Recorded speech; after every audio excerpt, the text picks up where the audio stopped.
Assalamualaikum warahmatullahi wabarakatuh. Saya di sini akan memaparkan materi PKN dengan tema demokrasi pada negara Kesatuan Republik Indonesia. Demokrasi berasal dari bahasa Yunani yaitu demos dan kratos. Demos bermakna rakyat atau halayak, sementara kratos bermakna pemerintahan.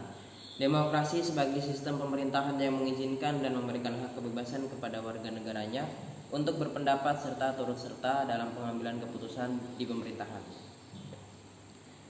Menurut para ahli, yang pertama ada C.F. Strong mengatakan bahwa demokrasi adalah sistem pemerintahan di mana mayoritas rakyat berusia dewasa turut serta dalam politik atas dasar sistem perwakilan. Kemudian yang kedua ada Harry Sos. Sebagai bentuk pemerintahan rakyat, karenanya dalam kekuasaan pemerintahan terdapat porsi bagi rakyat atau orang banyak untuk mengatur. Yang ketiga ada Montesquieu. Ia mengatakan bahwa kekuasaan negara harus dibagi dan dilaksanakan oleh 3 lembaga atau institusi yang berbeda dan terpisah satu sama lainnya. Yang pertama legislatif, yang kedua eksekutif, dan yang ketiga adalah yudikatif. Yang keempat ada Aristoteles. Ia mengatakan bahwa prinsip demokrasi adalah kebebasan, karena hanya melalui kebebasanlah setiap warga negara bisa saling berbagi kekuasaan dan kewenangan di dalam negaranya. Yang kelima ada John L.A. Posisto. Pada sistem demokrasi semua orang berhak berpartisipasi baik terlibat aktif maupun pasif. Sejarah singkat mengenai demokrasi dunia. Dalam buku berjudul Truth of Democracy yang ditulis oleh Walter E.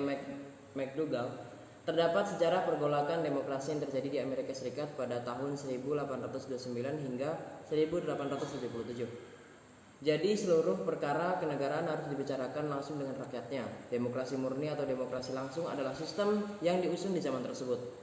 Ribuan tahun kemudian pada abad 6 sebelum Masehi, bentuk pemerintahan yang relatif demokratis diperkenalkan di negara-negara bagian Athena oleh Cleisthenes pada 508 sebelum Masehi. Kondisi tersebut membuat Cleisthenes dikenal dengan panggilan Bapak Demokrasi Athena. Athena menganut demokrasi langsung dan memiliki 2 ciri utama, yaitu pemilihan warga secara acak untuk mengisi jabatan serta majelis legislatif yang terdiri dari semua warga Athena. Kesemuanya itu memiliki hak berbicara dan memberi suara di majelis Athena, meski dibuat oleh majelis. Demokrasi Athena berjalan dengan kontrol langsung dari rakyat. Rakyat akan menyuarakan pendapatnya lewat majelis atau pengadilan untuk membantu kendali politik.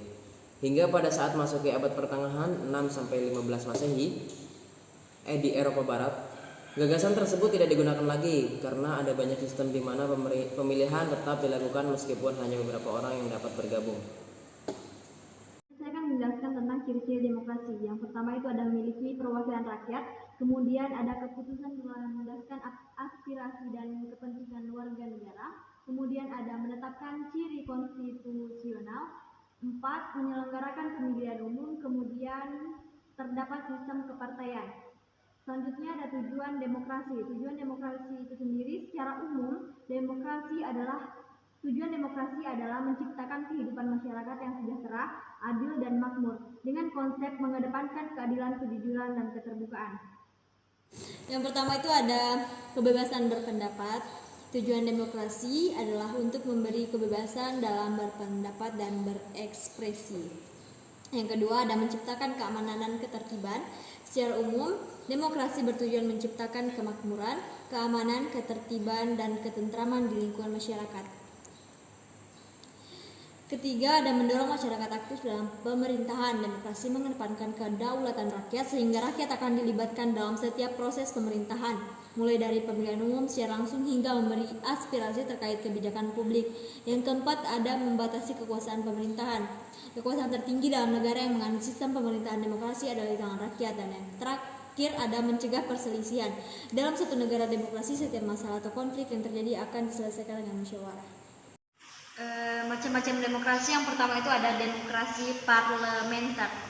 Adalah demokrasi yang memberi lebih banyak kekuatan kepada legislatif. Selanjutnya ada demokrasi langsung. Merupakan jenis demokrasi di mana rakyatlah yang memilih kekuasaan secara langsung tanpa perwakilan, perantara atau majelis parlemen. Selanjutnya ada demokrasi tidak langsung. Demokrasi tidak langsung itu sendiri adalah ketika rakyat dapat memilih siapa yang akan mewakili suara mereka di parlemen itu. Demokrasi Pancasila merupakan demokrasi yang saat ini berlaku di tanah air Indonesia.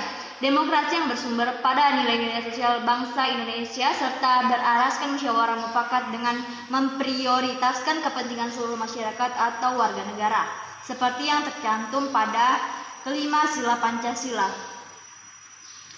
Keadilan sosial bagi seluruh rakyat Indonesia.